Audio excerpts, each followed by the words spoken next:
आज मैं आपको लेके चलता हूँ एक ऐसे रहस्यमय स्थान की यात्रा पर जहाँ हजारों साल पुराना ज्ञान छिपा हुआ है। मैं बात कर रहा हूँ तिब्बत की शाक्या मोनास्ट्री में ढूंढी गई एक सीक्रेट लाइब्रेरी की। शाक्या मोनास्ट्री के अंदर ये जो सीक्रेट लाइब्रेरी है इसे 2003 में ढूंढा गया था। ये लाइब्रेरी पूरी तरह से हिडन थी। इसे इतने अच्छे तरीके से छिपाया गया था कि लगभग 1000 सालों तक ये लाइब्रेरी छिपी हुई थी और किसी को नहीं पता था कि शाक्या मठ के अंदर एक हिडन लाइब्रेरी भी है। जहां तक मैंने रिसर्च की है मुझे पता चला है कि ये जो सीक्रेट लाइब्रेरी थी इसे 1023 कॉमन एरा में एस्टेब्लिश किया गया था। इसे स्थापित किया गया था खोन पोंचुक गेल्पो के द्वारा, जो कि खोन फैमिली से बिलोंग करते थे।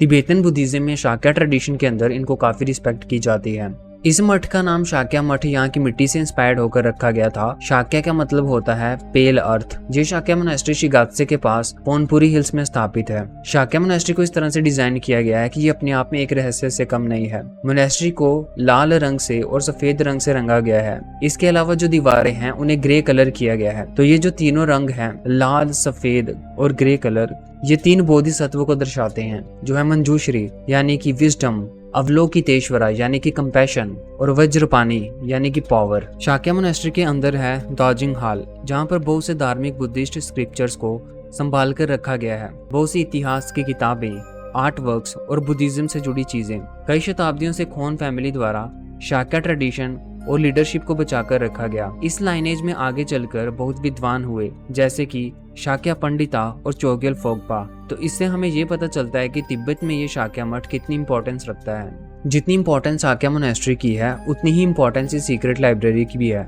ये जो शाक्या मोनास्ट्री है वैसे तो कई सालों से ओपन है, लेकिन किसी को भी नहीं पता था कि इसके अंदर एक सीक्रेट लाइब्रेरी भी एग्जिस्ट करती है। ये जो सीक्रेट लाइब्रेरी है इसे एक सील्ड दीवार के पीछे 2003 में ढूंढा गया था। 2003 में जब पहली बार इस लाइब्रेरी को ओपन किया गया था तो इसके अंदर 2000 नहीं बल्कि 84,000 मैन्यूस्क्रिप्ट्स और स्क्रोल्स मिले थे, जो कि बुद्धिज्म, रिलीजन, हिस्ट्री और एस्ट्रोनॉमी से जुड़े हुए थे। ये जो स्क्रिप्चर्स, स्क्रोल्स और टेक्स्ट मिले थे इनके अंदर वो नॉलेज है जो कि हजारों साल पुरानी है। और ये स्क्रिप्चर्स सिर्फ चाइना या तिब्बत के लिए इंपॉर्टेंस नहीं रखते, बल्कि इनके अंदर हमें पूरे एशिया से रिलेटेड ऐसे रेफरेंस देखने को मिल सकते हैं जो कि हमें हिस्ट्री और रिलीजन को एक नए पर्सपेक्टिव से देखने का नजरिया देंगे।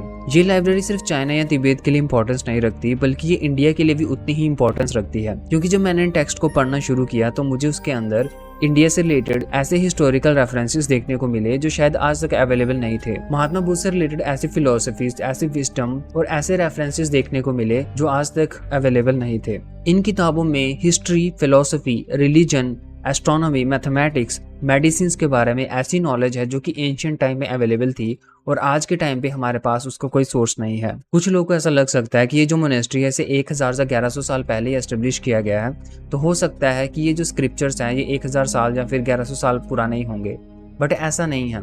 हिस्ट्री हमेशा पास्ट इवेंट्स को लेकर लिखी जाती है। इवन अगर इस मोनेस्ट्री को 1000 साल पहले भी एस्टेब्लिश किया गया है तो इसके अंदर जो टेक्स्ट हैं वो करीब 4000 साल पुराने हो सकते हैं, क्योंकि हिस्ट्री हमेशा पास्ट इवेंट्स को लेकर लिखी जाती है। फर्दर रिसर्च करने पे मुझे पता चला कि ये जो स्क्रिप्चर्स मिले हैं इस लाइब्रेरी के अंदर, इनमें कुछ किताबें ऐसी हैं जिनके अंदर जो टेक्स्ट हैं वो गोल्ड से लिखे गए हैं, गोल्डन इंक से लिखे गए हैं। और इन टेक्स्ट को इंग्लिश में पढ़ के जितना मैं समझ पाया हूँ, मैंने ये बात समझी है कि ये जो टेक्स्ट हैं इनके अंदर गौतम बुद्ध से रिलेटेड डायरेक्ट इवेंट्स को डिस्क्राइब किया गया है। लाइक जब गौतम बुद्ध के जो शिष्य थे उनके साथ साथ चलते थे, उनकी एक पूरी बायोग्राफी बनाते हुए चलते थे, हर एक इवेंट को रिकॉर्ड करते हुए चलते थे, उनके कहे हुए वर्ड्स को पूरा रिकॉर्ड करते चलते थे और लिखते जाते थे स्क्रिप्चर्स के अंदर। इस लाइब्रेरी के अंदर जो स्क्रिप्चर्स मिले हैं वैसे तो चाइनीज, तिब्बतन, मंगोलियन और संस्कृत लैंग्वेज में है, जिसे अगर एक नॉर्मल रीडर पढ़ना चाहे तो नहीं पढ़ सकता। लेकिन Tibetan academy of social sciences द्वारा 2011 में इन टेक्स्ट को ट्रांसलेट करने का और इनको प्रिजर्व करने का जो प्रोसेस था वो शुरू हुआ। इस सीक्रेट लाइब्रेरी के अंदर जो टेक्स्ट ढूंढे गए हैं वो टोटल है 84,000।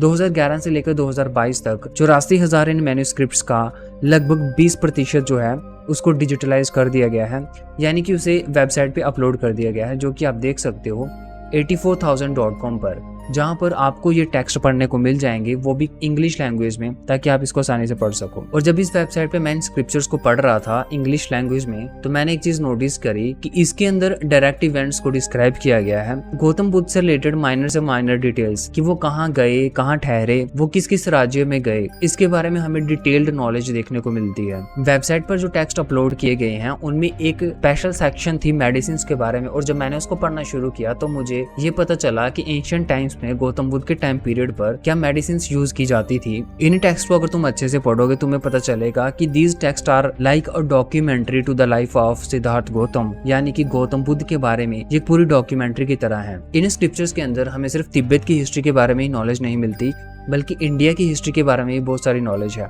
जब मैं स्क्रिप्चर्स को पढ़ रहा था तो मुझे इंडिया की हिस्ट्री के बारे में कुछ ऐसे रेफरेंसेस देखने को मिले जो शायद आज तक अवेलेबल नहीं थे। किस राज्य में किस राजा का राज्य चलता था और वहाँ उस समय किस तरह की व्यवस्था होती थी। तो अगर इन स्क्रिप्चर्स को अच्छे से डिटेल में पढ़ा जाए तो हमें इंडिया से रिलेटेड, तिब्बत से रिलेटेड और चाइना से रिलेटेड बहुत सारे हिस्टोरिकल रेफरेंसेस देखने को मिलते हैं।